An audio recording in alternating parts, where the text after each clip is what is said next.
ደስታዬን የማካፍሎት ሚስጥሬን የማውጋውት ሲከፋኝ ልቤን የማጫውቶት ቤተኛው ነኝ። ይህ ፕሮግራም ቤተኛው ነው። ቤተኛ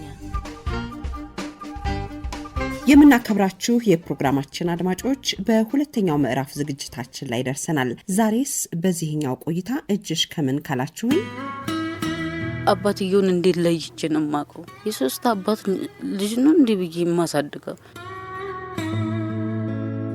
ከወደ ጨርቆስ አካባቢ ያገኘዋት ሴት የህይወቷን አስገራሚና መቼም የማትረሳውን ታሪክ አጫውታኛለች። ለእናንተም እንዳካፍላችሁ ፈቅዳልኛለች። አንጀታቸው ድረስ የሚደርስ ማበሳት ያጋጠማቸዋል። ደህንነቱ ያልተጠበቀ ጽንስ ማቋረጥ ስንቶችን ለበሽታ ስንቶችን ለአካል ጉዳትና ለህልፈተ ህይወት ዳርጓል መሰላችሁ። ብዙ እንጨዋወትበታለን። ብቻ እናንተም እንዳስለመዳችሁኝ ጆሮአችሁንም ቀልባችሁንም አውሶኝ የፕሮግራሙ አዘጋጅ ሶስና ተስፋዬ ነኝ። በ0946 34 94 44 ወይንም በ0936 80 30 80 ላይ ይገኛለሁ። መደወልም አጭር የጽሁፍ መልእክቶችንም መላክ ትችላላችሁ። የዛሬዋን ባለታሪኬን ያገኘዋት ወደ ጨርቆስ አቅራቢያ የሚገኝ አንድ መንደር ውስጥ ነው። በዚህ መንደር ውስጥ ለውስጥ ብትሄዱ ቤቶቹ አልቀው ከዋናው መንገድ የምትወጡበት ሰዓት ይናፍቃችኋል። ጎንና ጎን የተደረደሩ የቆርቆሮና የጭቃ ቤቶች ብዙ ናቸው። ወደ ውስጥ ለማየት ብትሞክሩ ቀድሞ አይናችሁ የሚገባው አልጋ ነው። በአንድ ትንሽ ቤት ውስጥ ቢያንስ 6 ወይም 7 አልጋዎች አሉ። በቤቶቹ መካከል የተዘረጋው ክፍት ቱቦ የሚሰጣችሁ መጥፎ ሽታ የዛን ዕለት ብቻ ሳይሆን የዛን ሰሞን ሁሉ በአፍንጫችሁ እየመጣ ያስቸግራችኋል። እነኚህ ቤቶች የዕጣን ማጨሻቸውን ሁሌም ዝግጁ አድርገዋል። ሽታው ይገባል፣ ዕጣን ይጨሳል፣ ይገባል፣ ይጨሳል፣ ህይወት ይቀጥላል። በዚህ መንደር በርካታ ሴተኛ ዳሪዎች ኑሯቸውን መስርተዋል። ከጢሱም ከሽታውም ከወንዱም ጋር ኑሯቸውን አዋህደው ለአመታት ዘልቀዋል። የዛሬዋን ባለታሪኬን ከዚህ መንደር ያገኘዋትና በሴተኛ ዳሪነት ህይወት ውስጥ የቆየች ነች። ታሪኳን ትቀጥላለች። እኔ ያምቡ ልጅ ነኝ። እናትና አባቴን አላቃቸውም። በልጅነቴ ሙቷል።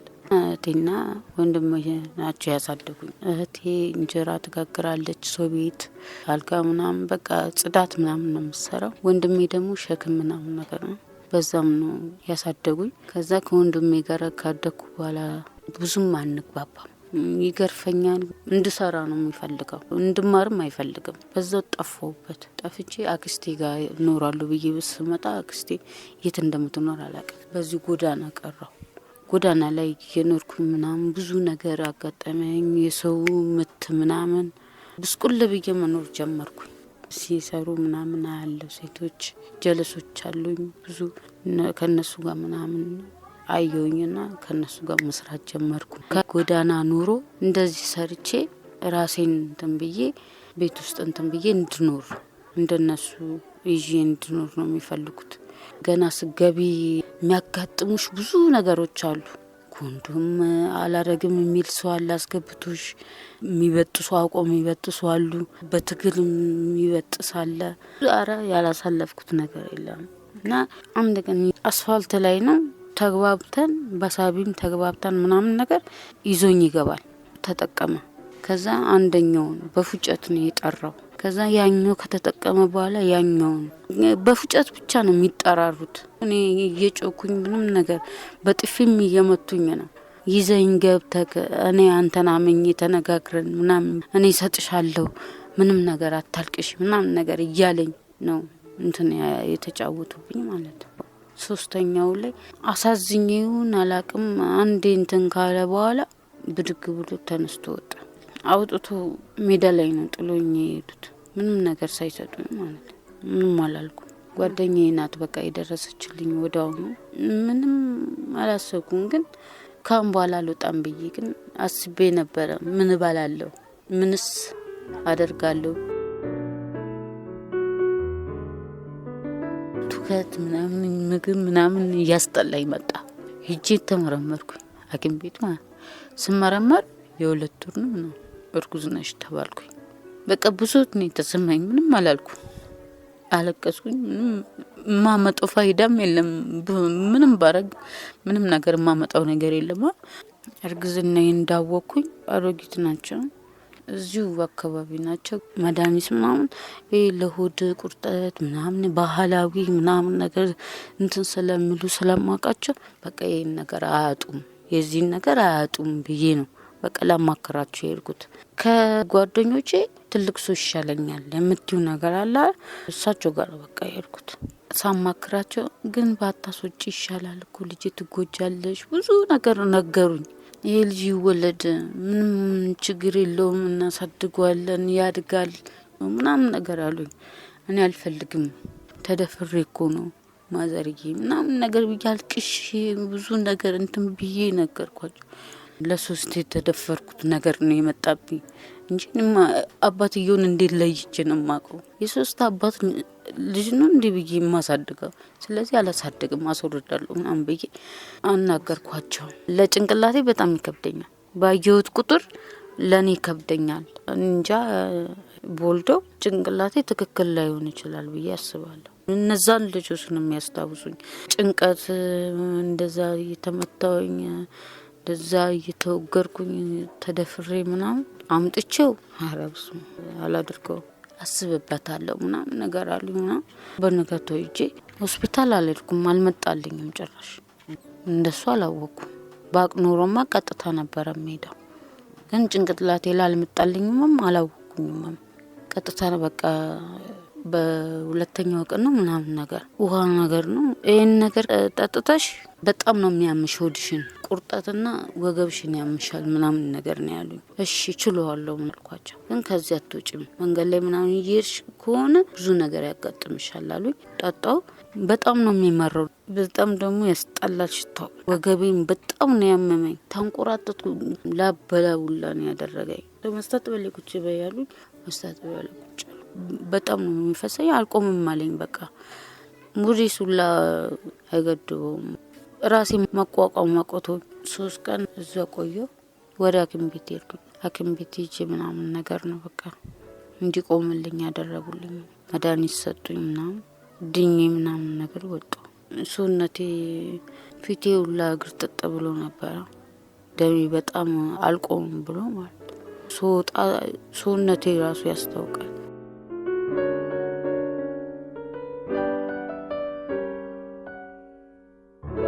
ውድ አድማጮች ከዚህ መንደር ያገኘሁት ታሪክ ይህንን ይመስላል። በ3 ወንዶች ተገዶ መደፈር፣ እርግዝና፣ በአደገኛ ሁኔታ ጽንስን የማቋረጥ ሂደት ሌላም።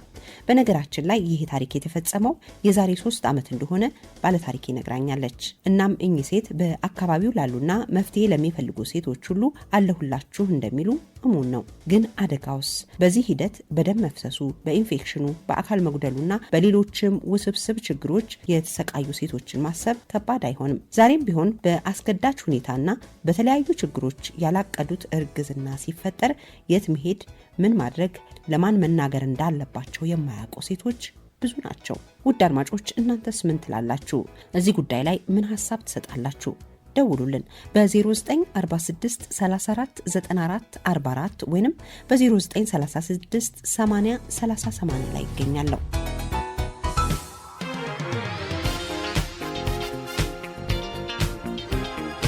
የተከበራችሁ አድማጮች በመከታተል ላይ የምትገኙት ቤተኛን ነው። ሸገር ኤፍኤም 102.1 ላይ እንገኛለን። ስለ ሴት ልጅ ህይወትና ስለ ሴት ልጅ ጤና ስናስብ በውስጡ ብዙ ነገሮች አሉ። ሴቶች በመደፈርና በተለያዩ ከአቅማቸው በላይ በሆኑ ችግሮች ያላቀዷቸው ያላሰባቸው እርግዝናዎች ይከሰቱባቸዋል። በዚህ ጊዜ ታዲያ በአቅራቢያ ያለ የጤና ተቋም ሄዶ ባለሙያዎችን ማማከር፣ ስለ መፍትሄዎች መነጋገርና ጥሩ አገልግሎቶችን ማግኘት አስፈላጊ ነው። ደህንነቱ የተጠበቀ ጽንስ ማቋረጥ አገልግሎትን ተደራሽ አለማድረግ ጽንስ አይቋረጥም ማለት አይደለም። ይልቁንም አገልግሎት የሚፈልጉ እገዛን የሚሹ ሴቶችን ደህንነቱ ወዳልተጠበቀ ጽንስ ማቋረጥ አማራጭ እንዲሄዱ ማድረግ እንጂ።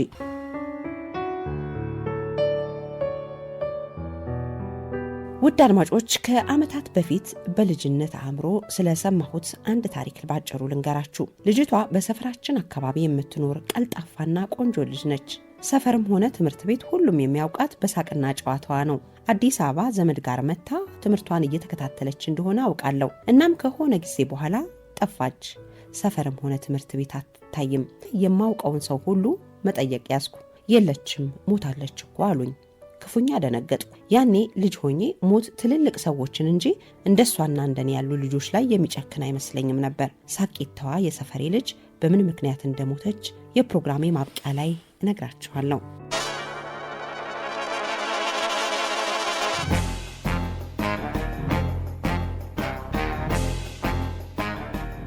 ውድ አድማጮች የዛሬ ፕሮግራሜ ደህንነቱ ያልተጠበቀ ጽንስ ማቋረጥ ምንነትንና ጉዳቱን በጥቂቱም ቢሆን ያሳያል ብዬ አስባለሁ። የማህፀንና ጽንስ ስፔሻሊስትና የስነ ተዋልዶ ጤና ሰብ ስፔሻሊስት ሐኪም የሆኑት ዶክተር ብርቱካን አስማረ ዛሬም አብረው ናቸው። ደህንነቱ ያልተጠበቀ ጽንስ ማቋረጥ ሰፊ ሰዓትና ትኩረት ሰጥተን የተነጋገርንበት ጉዳይ ነው።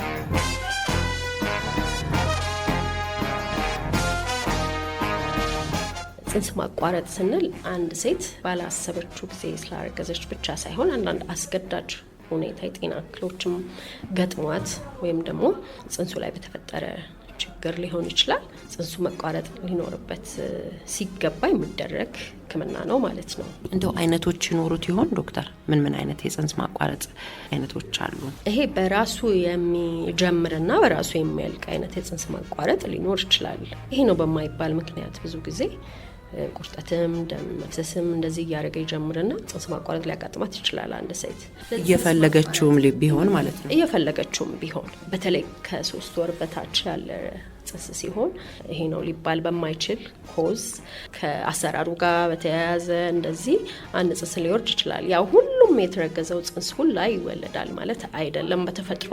ስለዚህ አንዳንድ ጊዜ ጽንስ መቋረጥ በራሱ ሊያጋጥም ይችላል። ሌላው ደግሞ ጽንስ ማቋረጡ ብቻ ሳይሆን ጽንሱ ውስጥ እያለ ሊጠፋ ይችላል ማለት ጽንሱ ይሞታል ውስጥ እያለ። አሁን እንግዲህ ስለ ጽንስ ማቋረጥ ስንወያይ ትንሽ እድሜ ላይ ያለ ጥቂት ወራቶች እያሉት ስላለ ጽንስ ነው የምናወራው። ስለዚህ በሚሆንበት ጊዜ ከዛ በኋላ ያው ጽንሱ መውጣት ይኖርበታል። ይህንንም ግን እንዴት ነው አስተማማኝ በሆነ እናትየውን በማይጎዳ ምክንያቱም እያንዳንዱ ነገር ያው ሪስክ አለው። ስለዚህ ሴፍ በሆነ እናትየውን በማይጎዳ ወደፊት እርግዝና ሲኖራት በማትቸገርበት ወይም እሱን በሚቀጥለው ልጅ እንድታገኝ በሚያደርጋት ሁኔታና በጥንቃቄ ልክ እሷ የሚሰማትን ስሜት እየተጋራሽ እየተረዳሽ የጤና ባለሙያ አክብሮ እሷን ማገዝ ማለት ነው። እንግዲህ በራሱ መንገድ ከሚቋረጠው ወይም ጽንሱ ከሚሞትበት ውጪ ደግሞ የሷ ፈቃድ ሆኖ የምትመጣበት አገልግሎትን ለማግኘት የምትመጣበት ሁኔታ ይኖራል ጽንሱን ለማቋረጥ። እሱም ሲሆን እንግዲህ ሁኔታዎች አሉ። ይቻላል አይቻልም። ያንን ነገር በመፈለጓ ብቻ ሳይሆን እሷ በመፈለጓ ይሄንን ኬር ልታገኝበት የምትችላቸው ቅድመ ሁኔታዎች የተሟሉ ናቸው ወይ የሚለው ነገር በባለሙያው ይታያል። ምክንያቱም መጨረሻ ላይ የምትፈልገው ጤነኛ ሴት ጤነኛ እናት እንድትሆን ነው አይደለ? ስለዚህ እሷን ችግር ላይ በማይጥል ሁኔታ መሆን አለበት። ለምሳሌ እናትየዋ ጤና ሌሎች ጤና እክል ይኖርባቸውና ጽንሱ ቢቀጥል የበለጠ አደጋ የሚያመጣበት ሁኔታ አለ እናትየው ላይ። ስለዚህ የዛ ጊዜ ላይ ጤና ባለሙያውና ታካሚዋ ይመካከራሉ። ያው ያለውን ነገር ይነጋገራሉ፣ ይወያያሉና የተሻለው ነገር የትኛው ነው የሚለው ላይ ሲደርሱ የሚደረግ ነገር ነው።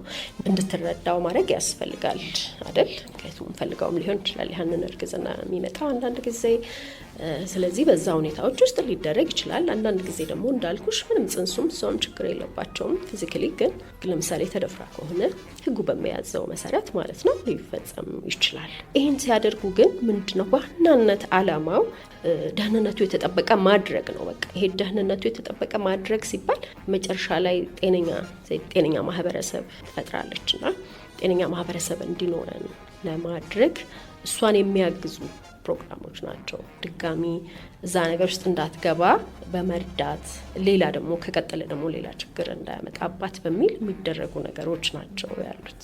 አንዳንድ ጊዜ እኮ ጽንስ ተፈጥሮም እሷም ፈልጋ ምናልባት የጽንሱ ጤናኛ ላይሆን ይችላል እና በዚህም ጊዜ ጽንስ ማቋረጥ አገልግሎት እንድታገኝ ይፈቀዳል ይመስለኛል አይደለም?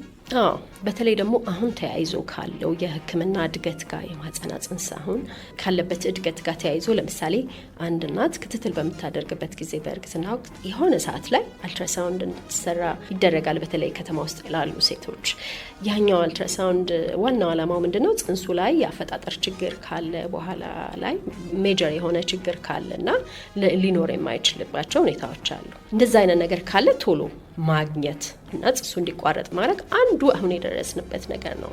ስለዚህ ብዙ እናቶች አሉ፣ ብዙ ሴቶች አሉ በዚህ ምክንያት ልክ ክትትል ላይ ያሉ ድንገት ያው የሆነ ነገር እንዳለ ጽንሱ ላይ ይደረጋል።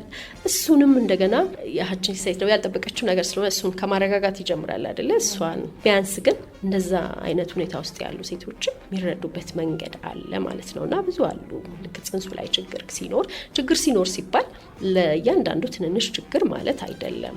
አንዳንድ ጊዜ መወለድ ማይችሉ ተወልዶ ሊኖር ማይችል አይነት ሲሆን ጽንሱ በጊዜ ይቋረጣል። ምክንያቱም 9 ወር ድሮ በነበረው እንግዲህ አሰራራችን እንዴት ነው አንድ ሴት ምን እንደሆነ እንኳን ሳታቅ 9 ወር ሊሆን ይችላል የምትቆየው። አንዳንዴ እንደውም እኔ ገጠርም ሰርቻለሁ እንዳልኩሽ ከገጠር የወጡ ሴቶች ነበሩ እና ከወለደች በኋላ የምታውቅበት ሁኔታ አለ።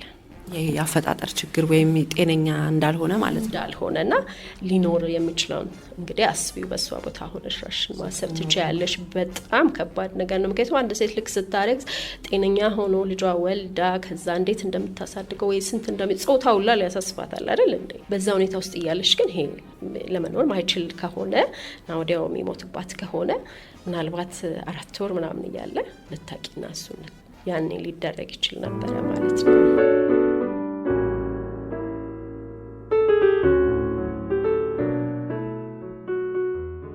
መውለድ አልፈልግም በቃ በራሴ ወሰንኩኝ። ለምን አፖርሽን ራሴው አላደርግም አልኩኝ። ያችን ድጋሚ አፖርሽን ፈለኳት። ይሰማኛል እምብርቴ ላይ የሆነ ነገር የተወጋ ነገር ነው የመሰለኝና ከዛ በጣም አመመኝ። ግን ምንም አልመሰለኝም። ጨክኜ እችን ነገር ማስወረድ አለብኝ። ዳግም እኔ ልጅ አልፈጥርም በሆዴ ውስጥ አልኩኝና በቃ ስል ደም እንደ ውሃ ይነዳኝ ጀመር። በቃ ከቁጥጥሬ ውጪ በቃ የማላቀው እና ደነገጥኩኝ። አሁን ብርድ ልብስ ምናምን ከስር አድርጌ ቆሸሸ ብርድ ልብስ እሱን ይሞላና ወደ ውጪ ይፈሳል። እምቢ ሲለኝ ወደ ውስጥ በጣም የተጠቀምኩት እንዲገባ ያደረኩትና ተሰምቶኛል። በቃ መንቀሳቀስ ሁሉ አቅቶኛል። እዛው ቁጭ ብዬ ልጄን ነው አንዳንድ ነገር ማዛት እንጂ እዛው ተቀመጥኩኝ። በቃ አስተዬ ምን ሆነሽ ነው ስትለኝ ምንም። ከዛ በቃ ሐኪም ቤት ለምን አትሄጂም ስትለኝ አልሄድም ሐኪም ቤት ምክንያቱም የሰራሁትን ስራ አውቀዋለሁ። እኔ እያመመኝ እየቆረጠኝ በጣም እየተሰቃየሁ ነው። ደህንነቱ ያልተጠበቀ ጽንስ ማቋረጥ ስንል የዓለም ጤና ድርጅት በሚያዘው መሰረት የጽንሱ ያለበት እድሜ መታወቅ አለበት። ስንት ሳምንት ነው እንደዚህ ምርመራ ያስፈልጋል ማለት ነው። ሌላው ነገር ደግሞ በሕክምና ተቋም መደረግ አለበት። ጽንስ ማቋረጥ በሕክምና ተቋም ካልተደረገ የሕክምና ተቋም ደግሞ ዝቅተኛ የሆነ ስታንዳርድ ማሟላት የሚችል ያንን ሕክምና ለመስጠት የሚያስችል መሆን አለበት። ሶስተኛው ነገር ደግሞ ይሄንን ሕክምና የሚሰጠው ባለሙያ በደንብ ትሬኒንግ ያለው የስልጠናው ያለው ተማሪ የሚያቀና መስራት የሚችል መሆን አለበት። እነዚህ ነገሮች ካልተገናኙ ደህንነቱ ያልተጠበቀ ጽንስ ማቋረጥ እንለዋለን። በፊት ላይ ይሄ ነገር በጣም የተለመደ ነበረ። የኢትዮጵያ ሕግ ከፈቀደ 20 ዓመት ሆኖታል። በዚህ አጋጣሚ 2005 ላይ ነው የተፈቀደው። ግን እንደዛም ሆኖ እንግዲህ ወዲያ ወደ ተግባር ይገባል ማለት አይደለም። ወይም ደግሞ ያንን ማያውቁ ብዙ ሴቶች ይኖራሉ እና ምንድነው የሚያደርጉት? ወደ ሆነው ተቋም ይሄዳሉ የውርጃ ፕሮሰሱን ለማስጀመር በሚል። ስለዚህ የሆነ ተጎድተው ካልመጡ በስተቀር አገልግሎቱን ስለማያገኙ ማለት ነው። ኤግዛክትሊ ተጎድተው ካልመጡ በስተቀር ችግር ውስጥ ካልሆነች በስተቀር ልትረጃት አትችልም ያችን ሴት። ስለዚህ ምን ማድረግ አለባት? ጽንሱን በሌላ መንገድ ለማቋረጥ መሞከር፣ ብዙ መድኃኒት በአንድ ላይ መውሰድ፣ ልክ ራሳቸው ላይ ጉዳት በሚያመጣ በሚችል ሁኔታ ለማስወረድ በመሞከር፣ እንደገና ደግሞ ባዕድ ነገር ወደ ማህፀን በማስገባት ሊሆን ይችላል፣ በመሳሪያ በመነካካት ሊሆን ይችላል። አንዳንድ ጊዜ እንጨት ምናምን ብረት እንደዚህ አይነት ነገር ወደ ማህፀን ጽንሱን ለመጉዳት እና ለማውጣት ይሆናል። ይሄ ግን ይዞት የሚመጣው ብዙ ችግሮች አሉ።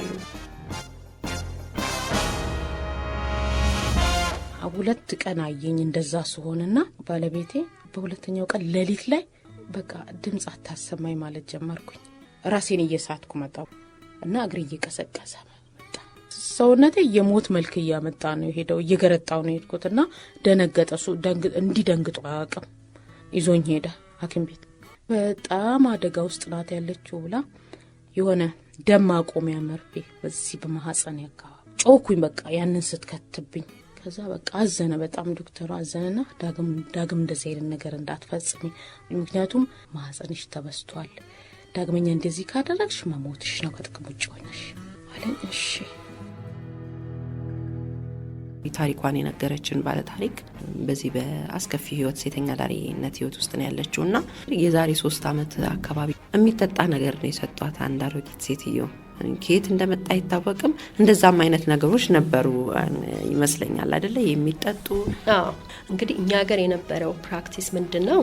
አንደኛ በአግባቡ የጽንስ ማቋረጡን ሊሰጥ ወደማይችል ሰው ይሄዳሉ። በመሳሪያ እንዲነካ ይደረጋል። ልክ መድማት ስትጀምር ወደ ህክምና ተቋም ትሄዳለች፣ ወደ ትክክለኛ ተቋም ማለት ነው።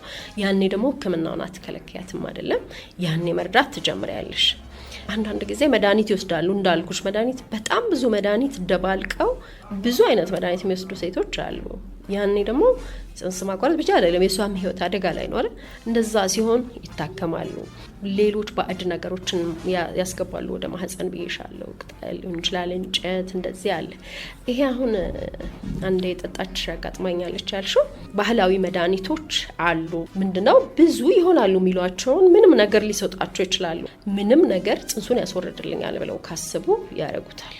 አንዳንዶቹ እንደውም እኮ በቃ መኖር አይፈልጉም ማለት በለዚያ በጣም በህይወታቸው ተስፋ ይቆርጣሉ። ራሴን አጠፋለሁ የሚሉ አሉ። በተለይ ዘግይተው የሚመጡት አገልግሎት መሰጠት አይችልም እንደዚህ ካልሻቸው በጣም ቀላል አይደለም ለነሱ ያንን መቀበል። ግን ምንድነው ይሄን ሁሉ ሲያስደርጉ ችግር ላይ ወድቀው ነው የሚመጡት። ችግር ላይ ከወደቁ በኋላ ተቋሙም ለመርዳት ዝግጁ ይሆናል ማለት ነው። በዛ መንገድ ስለነበረ በፊት ላይ የሚፈቀደው። ስለዚህ ምን ይሆናል? ልክ ጽንስ ለማቋረጥ ብላ አንድ ሴት ወደ ማህፀኗ በምታስገባው ነገር እንዳልኩሽ ማህፀኗን ብቻ አይደለም የምትጎዳው። ማህፀኗን መተርተር ሊኖር ይችላል፣ በጣም መድማት ሊሆን ይችላል። አንዳንድ ጊዜ እንዲያውም አንጀታቸው ድረስ የሚደርስ መበሳት ያጋጥማቸዋል። ስለዚህ በቃ ይሄ ነው አንሴፍ የምንለው ወይም ደግሞ ደህንነቱ ያልተጠበቀ አቦርሽን ማለት ይሄ ነው። እና ኢትዮጵያ ውስጥ ይሄ ህክም ከመውጣቱ በፊት 2005 በአውሮፓውያን አቆጣጠር ነው የወጣው። 20 አመት ማለት ነው አይደለ? አሁን ከ20 አመት በፊት በነበረው ሴናሪዮ እንዳልኩሽም እኔም ከ15 አመት በፊት በማስታወሰው የነበረው የእናቶች ሞት ማለት ነው ከወሊድ ጋር በተያያዘ ከዚህ ከእርግዝና ጋር ምናምን በተያያዘ የሚሞቱት እናቶች 1/3 የሚሆኑት ደህንነቱ ባልተጠበቀ ጽንስ ማስወረድ ነው። ያ ማለት በጣም ብዙ ፊገር ነው። በጣም ደግሞ የሚያስቆጨው ነገር የሚሆነው ይሄ ደህንነቱ ያልተጠበቀ መከላከል ትችያለሽ፣ ይህንን ሞት መከላከል ትችያለሽ ደህንነቱን የተጠበቀ በማድረግ ማለት ነውና ብዙ ጊዜ ደህንነቱ ባልተጠበቀ ሁኔታ ስንል እንግዲህ ከመተርተር ከምናምን ጀምሮ ኢንፌክሽን መያዝ አለ፣ በጣም ብዙ መድማት አለ፣ እርዳታ ማግኘት በማይችሉበት ሁኔታ ውስጥ ሆኖ ማለት ነውና አሁን ግን ይሄ ህግ ከመጣ በኋላ ከ20 አመት በኋላ ያለውን ፊገር ስታየው ወደ 4.6% ያህል የእናቶች ሞት ዝቅ ብሏል። በዚህ በደህንነቱ ባልተጠበቀ ጽንስ ማስወረድ ምክንያት ይመጣ የነበረው ሞት ማለት ነው። እዚህ ጉዳይ ላይ እዚህም አንድ በጣም የቆየች ነርስ ከዚህ በፊት አናግሬ ያለሁኝ እዚህ ሆስፒታል ሌሎችም አንጋፋ ሐኪሞችን አናግሬ ነበረ የበፊት ልምዳቸው ሲነግሩኝና በየሆስፒታሉ በተለይም እዚህ ጳውሎስ ሴፕቲክ ሩም የሚባል ነገር ነበረ። አካባቢው ሁላ ይሸት ነበር። ሐኪሞች ልብሳችን ሁላ ይሸት ነበር አሉኝና ይሄ የሚያመጣው ቁስለት ኢንፌክሽን ነበር አይደለ? ያንን የሚያመጣው ምን ያህል ከባድ እንደነበሩ ማሰብ ይቻላል። የሰው ልጅ በህይወት እያለ እንደዛ መሽተት አይነት ነገር ውስጥ አንዲት ሴት እንደዛ አይነት ደረጃ ስትደርስ መቼም ያሳዝናል። እና ምናልባት በአንቺ እድሜ የሚመጡልሽ የምታውቂያቸው ኬዞች ካሉ እንድታወሪኝ ነው።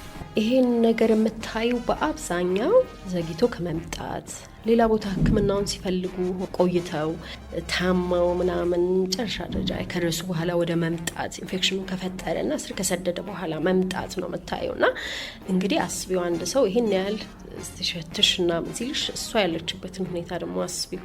ያቺ ሴት የምትኖርበትን ሁኔታ አስቢው። ይሄ ሴፕቲክ ሩም የሚባለው ወይም ኢንፌክሽን ላላቸው ሴቶች ብቻ የሚዘጋጅ ክፍል ነው። ያው ኢንፌክሽን እስከሆነ ድረስ ሽታ ይኖረዋል። አሁን ትንንሽ ነገር ከሆነ ቶሎ የሚጸዳ ከሆነ እንደዚህ አይነት ነገሮች ወይም ቶሎ ኮንትሮል የምታደርጊው ከሆነ ሽታ ቶሎ መቆጣጠር ይቻላል። እሱን ቢያንስ ግን አንዳንድ ጊዜ በጣም ብዙ መግል መያዝ እንደማለት ነው። አንዳንድ ጊዜ ማህፀንም ሊወጣ ይችላል። እንደውም በጣም እድለኛ ከሆነችና የምትተርፍ ከሆነ አንዳንዶቹ ማህፀን ወጥቶ ሊተርፉ ይችላሉ።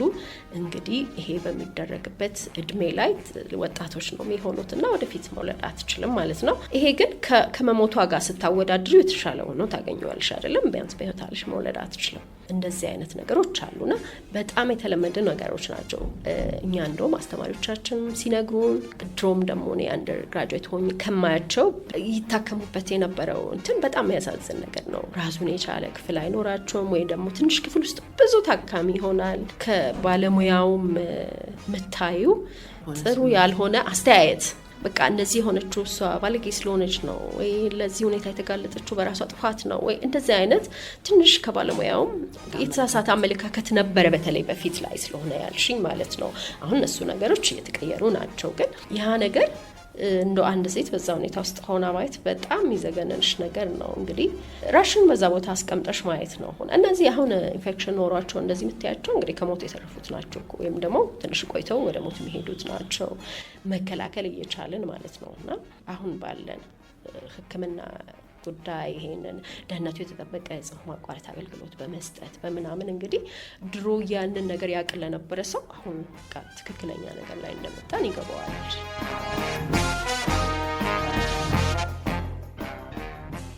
መንደር ውስጥ ነው እንደው ዝም ብሎ የሌባ መደበቂያ ምናምን የሚመስል ሰፈር ነው።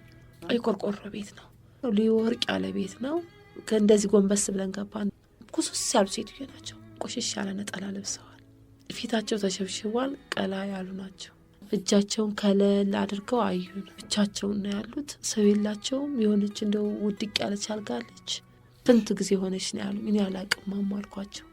አላቀውም አሉኝ። አዎ እዛ እሷ አቋረጠችና ማማ ተደፍራ ነው ግለጭ አሉኝና እንዴ ግለጭ ለምን አሉ ማለት ትልቅ ሰው ናቸው። ማንገራገርም አልቻልኩኝም። በጣም ነው የፈራሁት።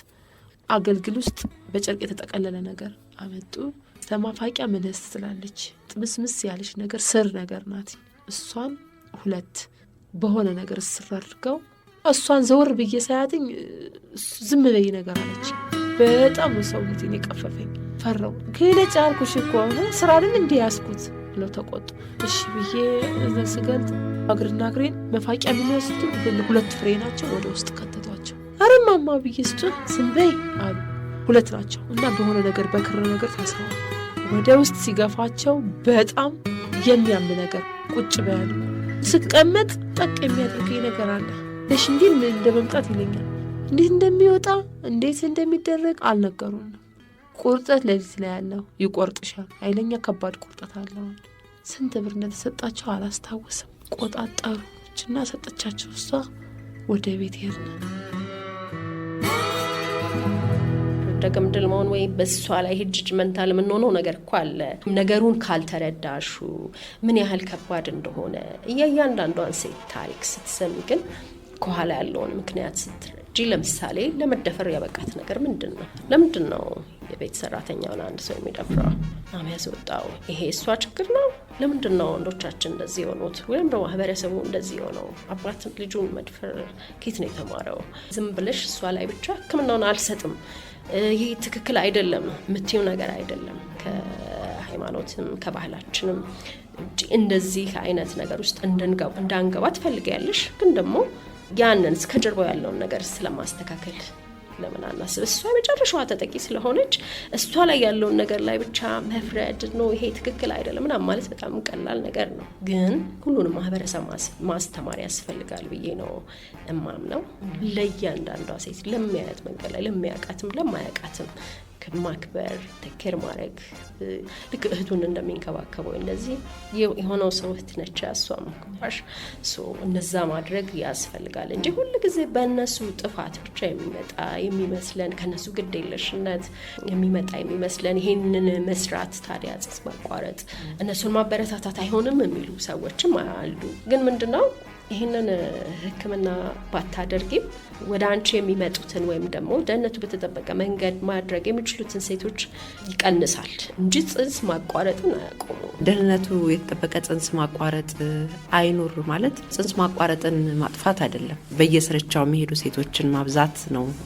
ደህንነቱ የተጠበቀ ጽንስ ማቋረጥ መከልከል ወይም ደግሞ ይሄ ባይፈቀድ ምናምን ስትይ ይገባኛል። አንድ ሰው እንደዛ ሲል ከምን ሁኔታዎች ተነስቶ ሊል እንደሚችል እረዳለሁ በደንብ። ግን እንደዛ ብቻ አይደለም። በቃ ምክንያቶቹን ነው ማቆም ያለብን። ወደዛ ነገር እንዳይገቡ ነው መፍትሄ መስጠት ያለብን እንጂ ልክ እዚህ ጋር ብንከለክላት ደህንነቱ ባልተጠበቀ መንገድ ልክ ትናንት እንደነበረው ከ20 ዓመት በፊት እንደነበረው ወደዛ ነው የምንመለሰው። አሁን ደህንነቱ ባልተጠበቀ ሁኔታ ያደረጉ የነበሩ ሴቶች ደህንነቱ ወደ ተጠበቀ መንገድ መጡ ማለት ነው። ስለዚህ በጣም ከብዙ አንግል መታየት ያለበት ትልቅ የማህበረሰባዊ ችግር ነው ብዬ ነው የምወስደው። እንዴት እንዳወጡኝም እንዴት ሆስፒታል እንደወሰዱኝም አላውቅም። በኋላ ሲነግሩኝ ደም ይፈስሽ ነበር፣ ፍራሹ በስብሶ ፍራሹ ሁሉ እንደወጣ ነው የነገሩኝ። ትንሿ እያሉ ስለሚያዩኝ እዛ ላይ ይሄንን አደረግኩ ማለት ለኔ በጣም ፈራው። ለባለቤቷ ያው ሐኪሙም ነገራትኝ ጽንስ መቋረጥ አድርጋ ነበር። ለምን እንደዚህ አደረግሽ ለምን አልነገርሽኝም ለኔ አለች። አስታመመችኝ ግን ስመጣም አልቻልኩ። ያዞረኝ ነበር፣ ይሸፍነኝ ነበር። አንድ ቀን ደግሞ ሽንቴን ሸናለው ብዬ ተነስቼ ተዝለፍልፌ ወድቄ አንቺ ገና ነሽ ደምሽ ጨርሷል አትነሽ ምናምን ብለው እንዳስተኙኝ አስታውሳለሁ። ስወድቅ አይታወቀኝም፣ ሰው አንስቶኝ ነው የማገኘው። ሙተሽ ነበር እኮ ራስሽን እኮ አታውቂም ነበረ፣ ስንተኛ ግሉኮስ ላይ እኮ ነው ራስሽን አይንሽን የገለጥሽው ምናምን ይሉኛል። ዶክተር በፊት አመለካከትሽ እንደዚህ ነበር? ብዙ ሐኪሞችን ጠይቄያለሁኝና በፊት ይሄን ነገር መቃወም ነበርኩ፣ ግን የሆነ አመለካከታቸውን የቀየረ ነገር ይኖራልና እንደዛ ነው? እስቲ ንገሪ። አዎ እንደውም ስለምታውቂ ጠይቅሽኝ ሁላ ነው የሚመስለው። እኔ ከዚህ በፊት በነበረኝ አቋም ማለት ነው እኔ እውነት ለመናገር ይሄ ጽንስ ማቋረጥ የሚባለውን ሀሳብ በፍጹም አልደግፍም። በምንም ምክንያት ይሁን በምንም ምክንያት ትምጣ በጽንስ ማቋረጥ መታ እኔ ጥሩ ፊት ሰጥቻት ምናምን ሊሆን አይችልም። በቃ እንዳልኩሽ አሁን ሌላውም ሰው እንደዚህ ሊያስብ ይችላል እንደምልሽ እሷን እንደማበረታታት ይሆናል። በፍጹም ይሄን ሰርቪስ ልታገኝ አይገባትም ብዬ ከሚያስቡ ሰዎች ነበር። ከዚህ በላይ ለምሳሌ ልትወልድ የመጣች እናት አለች፣ እሷን መርዳት ፈልጋለሁ። ኮምፔር ማድረግ ትጀምሪያለሽ። ያችኛዋ ለማቋረጥ ነው የምትመጣው፣ እዚህ ጋር ደግሞ ልጅ ያጣች ሴት አለች ልጅ ለመፈለግና ልክ ጊዜን እንደምትሻማኝ ነው የምቆጥረው። ይህ እንግዲህ በጣም ድሮ ስለነበረ እንግዲህ እድሜንም ኮንሲደር አድርገሽ ያኔ በነበረኝ አንደርስታንዲንግ እንደዛ ነው። ግን ከእያንዳንዱ ታካሚ ጀርባ የምሰማው ታሪክ በቃ ቁጭ ብለሽ ሂስትሪ ስትወስጂ ምናምን የምትሰሚው ነገር እንትን እያለ ይመጣል። በጣም ይሸረሽሻል። በቃ ምንድነው በቃችን ሴት ካልረዳው ነው ማንን ነው ምረዳው ነው የምትይው። ከላይ ስታዩ የሷ ጥፋት ይመስልሻል ወይ ዝም ብለን ጀጅ የምናደርጋቸው ነገር አለ እንጂ በጣም በጣም ተጠቂ ሆና ነው የምታገኛት። የብዙ ነገር ብዙ ጊዜ ደግሞ በዚህ ሁኔታ ውስጥ የሚጠቁት ትንሽ የገቢ ሁኔታቸው ዝቅተኛ የሆኑ ሴቶች ናቸው፣ ያልተማሩ ናቸው፣ እውቀቱ የላቸውም። ስለዚህ በጣም ለዚህ ነገር ተጋላጭ እንደሆኑ ታቂ አንቺም አብረሽ ልትታያቸው አይገባም። አንቺ አብረሽ ልትቆሚ ልታግዣቸው ይገባል። ድጋሚ ወደዛ ህይወት ውስጥ እንዳይገቡ ማድረግ፣ ሌሎችን እንዲያስተምሩ ማድረግ ነው እንትን የምትይው እንጂ ችግሩን በመሸሽ በመራቅ ወይም በመተው ብቻ ምንም ለውጥ አታመጭም። እሱን ነው የተማርኩት።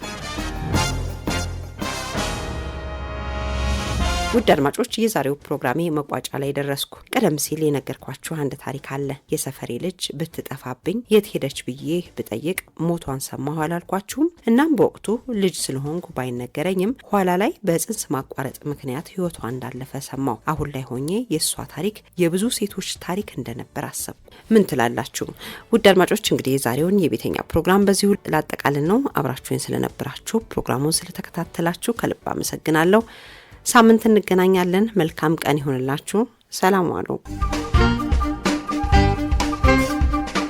ይህ ፕሮግራም የቀረበላችሁ እርካም ሚዲያና ኮሙኒኬሽን ከሸገር ኤፍኤም 102.1 ጋር በመተባበር ነው።